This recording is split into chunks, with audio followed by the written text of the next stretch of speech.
Bonjour, un petit moment que j'ai pas fait de vidéo, c'est vrai. Période, je viens de passer une période pas facile. On va passer un peu la dépression de milieu de l'hiver.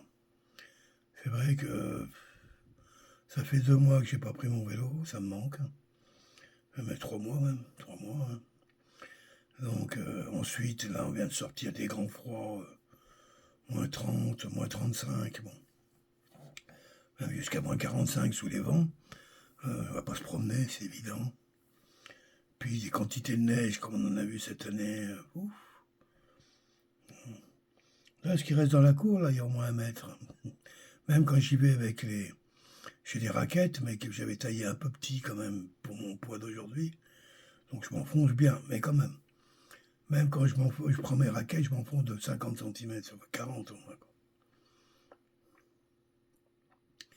Un gros et bel hiver, un hiver aussi riche qu'a été cet automne. On avait un automne qui a duré 2 mois. Bon, je crois que toutes les couleurs que la forêt était capable de produire, même le bleu, ont été données. C'était superbe, j'ai adoré. À un point tel, j'ai même arrêté de faire des photos parce que il n'y avait plus que ça, quoi. Tout le ciel était en kaléidoscope de couleurs, c'était merveilleux, quoi. Puis les premières neiges sont arrivées tôt cette année qui ont arrêté mon vélo. Parce que bon, l'expérience que j'ai fait en vélo sous la neige, ça m'a conduit directement dans un fossé. Je n'ai pas eu envie de vraiment recommencer. Donc voilà, mes 2 vélos, ils sont engrangés, hein, voilà, batterie mise à part, enfin bref, pour passer l'hiver, mais il me tarde quand même que le printemps arrive. Et ici, on est au Québec, à nord des Laurentides. Là, aujourd'hui, on est le dernier jour de janvier. Donc on rentre en février quand même, un mois plus court. Un mois qui devrait passer un peu plus vite, en espérant que le mois de mars... parce que moi, je crois que le printemps va arriver plus tôt cette année. L'hiver est parti très tôt. Et je suis à peu près sûr qu'on devrait avoir un printemps qui arriverait au mois d'avril. Contrairement à ce qu'on a ici, d'habitude, c'est plutôt au mois de mai. Fin mai même d'ailleurs. Hein, donc voilà. Donc la période est un petit peu ouais, compliquée. Ouais. On regarde l'hiver s'étendre, se durcir par moments. Hein. Je surveille la maison pour voir si elle va bien. Hein. Nous, on a un système de chauffage, c'est par, comment on appelle ça, ouais, par air poussé, mais la chaleur est produite par les pompes à chaleur, ça va chercher le mot. Et ce système que j'ai à la maison est efficace jusqu'à moins 20 degrés. À moins 20 degrés, cette machine est capable de me produire plus 22 dans la maison à peu près. On produit 42 degrés de température. Mais quand on passe à moins 30, la machine elle est capable toujours de me donner la même quantité de température, ce qui nous amène à plus 12 dans la maison. C'est-à-dire que si j'avais un moins 30 qui durerait 4 jours, 3-4 jours, dans la maison il ferait plus 10, 12. Et là quand ça dure, bon, moins 30, on a eu moins 35, ça a duré 2 jours. En bas, dans les grands salons, en bas, c'est tombé à 16 degrés. Pas pour me gêner, personnellement, j'ai dit ce qu'il faut pour être chaud dans la maison. Alors, c'est dans les parties qui sont chauffées par mon système de pompe à chaleur. Après, on a toute la partie où il y a mon bureau, ma chambre, celle de chérie, sa chambre.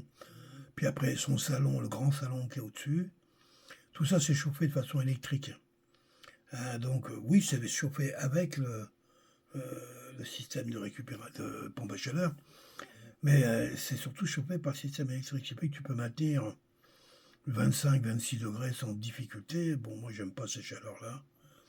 Hein, le fait que j'ai pris encore du poids à nouveau.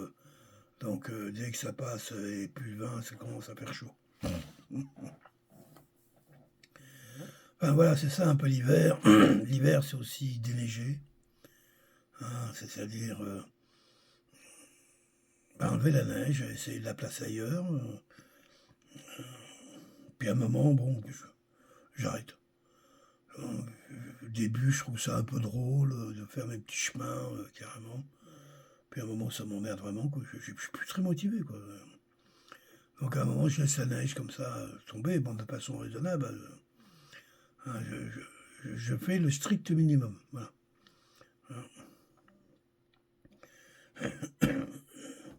Aux endroits où j'ai rien fait du tout, il y a 1 mètre. 1 mètre de neige. C'est ça. C'est ça l'hiver à Montréal. Et cette année, enfin, c'est pas nouveau au Québec, mais je sais pas, j'ai l'impression que cette année, c'est plus dur pour moi de vivre ce début d'année, quoi, sous les restrictions de l'hiver. Alors c'est vrai, personne m'empêche de sortir. Je peux sortir, me couvrir comme un cosmonaute et puis aller marcher un peu. Je devrais d'ailleurs. Je vais reprendre ça un peu. Mais là, j'avoue que pas les moins 30, moins 35, j'avais pas vraiment envie. C'est des froids quand même violents, hein, faut pas oublier. Voilà ce que je voulais dire en ce début d'année. Bon, j'ai vu qu'il avait neigé un petit peu partout en France, entre autres, c'était un petit peu la panique, mais c'est vrai, quand tu vis au Québec, tu trouves ça drôle de voir un pays qui patauge avec 3 cm de neige, en sachant que il n'y a pas si longtemps que ça, il y avait des budgets avant dans toutes les communes qui étaient réservés au salage et au déneigement, toutes les communes. Et puis, à force de raqueter, de taper les impôts, d'aller au fond des caisses, ils ont bouffé ces budgets. Il n'y en a plus. Qui fait que dès qu'il y a un problème de neige, le maire est ben oui, mais comment on fait? On n'a pas de sel, c'est pas prévu. Ben normalement, on devrait avoir du sel. Ben oui, mais on n'a pas payé depuis 3 ans, donc du coup, il ne livre plus. Etc., etc., etc. Et ce qui fait que tout d'un coup, tout rentre en panique, parce qu'il n'y a aucune politique qui a été engagée pour ça, en tout cas dans les régions où la neige est, on peut dire aujourd'hui, exceptionnelle. Évidemment, si tu vas en Savoie, dans les Alpes, bon, c'est un peu comme ici, hein, là ils vivent avec la neige, donc ils ont les budgets, ils ont les outils, les machines. Même moi, quand j'ai habité dans le Cantal, hein, à Saint-Paul-de-Salaire, j'ai adoré d'ailleurs, pour accéder à chez nous, il y a un col par le haut qui est fermé l'hiver. La seule façon de le passer, c'est à une heure précise où il y a un tracteur qui va dégager la route devant nous, et on suit derrière le tracteur, et on peut passer le col. Hein, c'est un peu la grande aventure, quoi. Et au début, il le faisait presque tous les jours parce que ma compagne de l'époque était infirmière à la maison de retraite de Salers. Et donc, elle avait 4 ou 5 jours de travail par semaine. Il fallait à tout prix qu'elle puisse s'y rendre. Et on avait, je ne sais plus comment il s'appelait, costaud, là. J'aimais bien ce mec-là. Le cantonnier qui se levait, parce qu'on démarrait tôt, à 4 heures ou 5 heures du mat'. Ils sont gros tracteur vert, un 2, je crois. Et puis, voilà, il mettait derrière ses traces, pas obligé de coller derrière. Mais j'attendais qu'il passe, c'est pour partir, quoi. C'est une vraie aventure. J'ai toujours dit, le Cantal, c'est les Alpes, mais en bas. C'est-à-dire, c'est aussi pentu que tu peux trouver dans les Alpes, dans le haut des Alpes. C'est comme si on avait pris le sommet des Alpes, quoi, dire les 1500 derniers mètres, on a coupé, puis on a été posé ça sur une plaine. On a appelé ça le Cantal. Hein, bon, c'est un peu ça. Les monts d'Auvergne. Hein, on dit que c'est des vieilles montagnes, etc. Mais enfin, bon, quand tu habites au pied du puits, qui s'appelle les puits, là-bas, les pics et les trous, moi j'habitais près du puits Violent. Ça veut dire, ça veut dire. Hein, c'est violent. J'ai mon fils et des jeunes qui étaient venus à la maison, qui sont partis à son escalade en plein hiver, sans aucune sécurité, comme ça au pif. Tant mieux, elle n'a rien arrivé. Mais par où ils sont passés? Ils sont passés au-dessus de précipices, on s'en rend compte, parce que la neige les a tenus, quoi. Mais si la neige a été faible, ils seraient tombés dans les trous, quoi.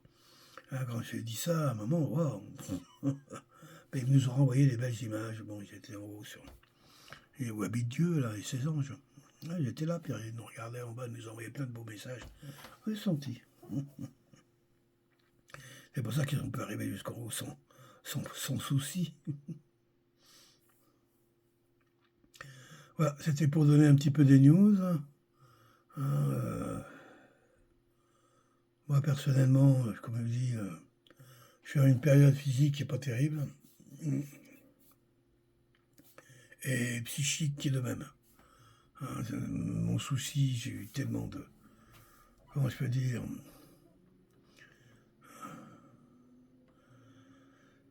J'ai passé ma vie à utiliser et consommer des antidépresseurs, hein, mais ils s'appelaient alcool, ils s'appelaient drogue, ils s'appelaient crack, ils s'appelaient fumette, ils s'appelaient plein de choses différentes. C'est ça mes antidépresseurs. Et quand je veux les arrêter, j'y arrive, hein, par moment. Eh bien, ça devient quand même des fois compliqué. C'était le cas. Là, j'avais arrêté la RNR, toute la RNR, jusqu'au mois de juillet, quoi. Je me tenais à peu près bien, puis à un moment, bah, c'est parti, j'ai pas réussi à contrôler les trucs. J'ai même demandé à un médecin de me donner des médicaments antidépresseurs, mais ça ou rien, pour moi, c'est la même chose, donc j'ai aucun intérêt. Et puis après, je me suis dit, écoute, t'as qu'à prendre de la CBD, hein, qui est une des comment je dirais, des toxines, enfin des molécules qui sont dans la weed. Hein. Il y a le THC, mais il y a la CBD. J'ai appris qu'il y avait de la CBN, de la CBA. Bon, il y a un paquet de trucs là-dedans. Hein. Et expérience que j'ai voulu mettre en place n'est pas dans la bonne formule, mais ça me paraît être le chemin encore à nouveau. Voilà. Donc, c'est ce que je voulais transmettre, donner des news. Je sais qu'il y en a qui les écoutent. Hein. Alors, Michel est inquiète quand on me voit comme ça. Elle se demande si je vais survivre à l'hiver. Et puis, elle a promis de se retrouver, évidemment, avec un cadavre. Et puis, toute seule à gérer une immense maison au milieu des bois. Et ça l'inquiète beaucoup, ça. Et c'est ça qui nous amène à aller. On a décidé d'aller s'installer à nouveau en ville. Comme ça, je pourrais mourir tranquillement, quoi. Bon, je suis un peu du cynisme, mais ça relève un peu quand même de cette réalité qui est nouvelle pour moi. Je ne voyais pas ça de toute cette manière. Hein, j'avais pris l'habitude d'être un peu très égoïste par rapport à ça, en me disant ma mort m'appartient, mais en fin de compte, non, c'est pas vrai. Notre vie comme notre mort, c'est la même chose, on va dire. Ils appartiennent au cadre dans lequel on vit, quoi. Et je m'aperçois qu'en vieillissant, je me dois de mourir, comme j'aimais à le dire, mais je pense que ça n'a jamais été aussi fort qu'aujourd'hui, mourir vivant, quoi. Et donc, à nouveau, essayer de me réescalader la montagne, retrouver la voie qui va me permettre de me remettre vivant pour que je puisse tranquillement mourir dans 20 ans peut-être, dans 30 ans. Mais en tout cas, pas laisser ma compagne dans la merde du fait que je m'en aille. C'est bizarre, hein, ce genre de phrase, ça peut paraître sordide, mais c'est notre réalité. C'est la réalité d'un couple de vieux, près de 70 ans, qui habite au milieu des bois. Ma femme n'a pas le permis, il n'y a que moi qui l'ai. C'est clair que si je meurs, elle n'a pas pu vivre ici, quoi. Hein. Voilà, donc on est dépendants vraiment l'un de l'autre pour habiter là. Et c'est vrai que j'avais jamais vraiment réfléchi à ça. Ou de manière égoïste, hein, mais je m'aperçois que non. Aimer, c'est ça aussi. Aimer, c'est offrir le meilleur être qu'on puisse être à l'autre. Et quand je suis comme ça dans mes périodes sombres, hein, je dirais de survivance, je ne peux pas prétendre que j'aime. Hein. Voilà. Bon. Je vais laisser cette vidéo ainsi. Hein. J'avais juste envie de partager ces quelques mots et donner quelques nouvelles de nous. Alors donc, je le dis quand même, on a décidé de mettre en route la vente de cette maison. Et en même temps, mettre en route, s'installer dans Montréal. Autour ou dedans, on va voir comment ça se présente. On a des petites idées quand même là-dessus. Et on va essayer de mener les deux choses en même temps. ça me paraît le bon mouvement. Hein, c'est ça l'année 2026 pour nous. Hein. Et c'est pas un retour en arrière, non, c'est une adaptation de qui nous sommes. Voilà, on est venu ici, on avait encore ses parents, Michel, bon voilà, sa maman est partie il y a 2 ans. Son père a 3 ans, à 94 ans, elle a 84. Bon, ce qui nous laisse quand même l'espoir de dire qu'on a encore une vingtaine d'années à tenir, donc il faut quand même, bon, il va pas falloir rester, parce qu'on n'y tiendra pas autrement, il va falloir être vivant, hein. Vivre la vie, quoi, tout simplement. Hein. Bon, bye bye, merci.